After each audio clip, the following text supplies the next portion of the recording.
Yo, what's up, family? It's your boy YoungMully. Now check this shit out, gang. Yesterday we witnessed a whole feisty derby London game between Tottenham and Chelsea. There was a big ass fight between Tuchel and Conte, and both had some interesting things to say after the game. Now, before we get into what this demon said, let's talk about the facts. The thing that pissed off Chelsea fans and Chelsea is the fact that they should have gotten 2 fouls before the 2 equalizers of Tottenham. Now, on the first instance, Havertz should have gotten a foul, 100%. And that happened about a minute and a half before Tottenham scored the first equalizer. And even though you might be Stevie, those are facts. And on this incident, if we keep it in Hannah, it's difficult for VAR to take it back, because almost a solid a minute and a half was played on after that incident. So for sure, the referee should have spotted it. And this is where the whole beef started, because when Tottenham scored, when Holberg scored that shot, you can see Conte celebrating wild, looking in the direction of Thomas Tuchel.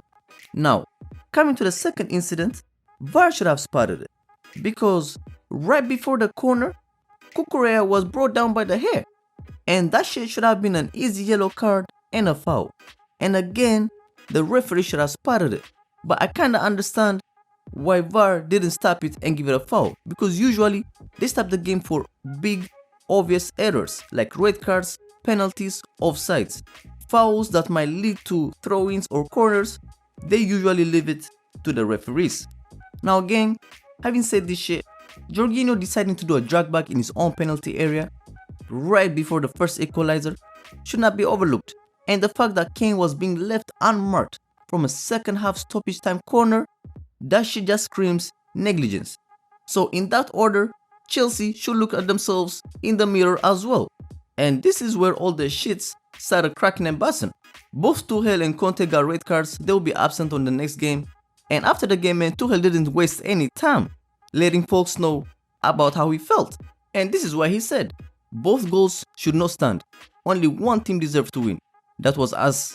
I don't know how many tactical fouls Holberg and Bentancur did today. Since when we can pull hair in a football match? They checked and nothing happened. Absolutely ridiculous. And then when addressing his red card that he got at the end of the game for squeezing Conte's hand, I cannot coach, but the referee can whistle the next game? The fuck? And when they finally asked him about his celebration, the Usain Bolt-like sprint after the second goal, he said, "In the middle of it, I thought I should not do this, but sometimes a match gets you, and this one really sucked me in. It was pure joy. It may offend our opponents, but they did the same shit." Now, Conte didn't waste no time. Clearly, he was the most pleased coach than these two, because his team just salvaged a point in the last minute in a game where you could say Chelsea were way better. You see what I'm saying? Now, he hopped on the gram. And he said, "Lucky I didn't see you. Making you trip would have been well deserved. Dots, dots, dots, and a bunch of laughing emoji."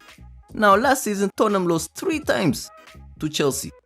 But already this season, man, you can tell the gap has been a little bit reduced between Tottenham and Chelsea. But one thing for sure, man, Chelsea are still the better team. And especially the first half, they controlled the game from A to Z.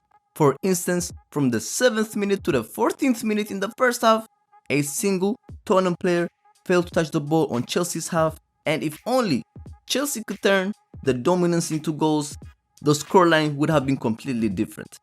But let's also give credit to Conte, man, because he created his own luck. He ended the game with Harry Kane, Richarlison, Ivan Perisic, Kulusevski, and Lucas Moura on the pitch in the mad pursuit of another equalizer. And y'all already know what they say, fortune favors the brave. But what do y'all make of the game? Was this another classic? Hit me up with the thoughts in the comment box. It's your boy YoungMully. Like, subscribe. It's lit.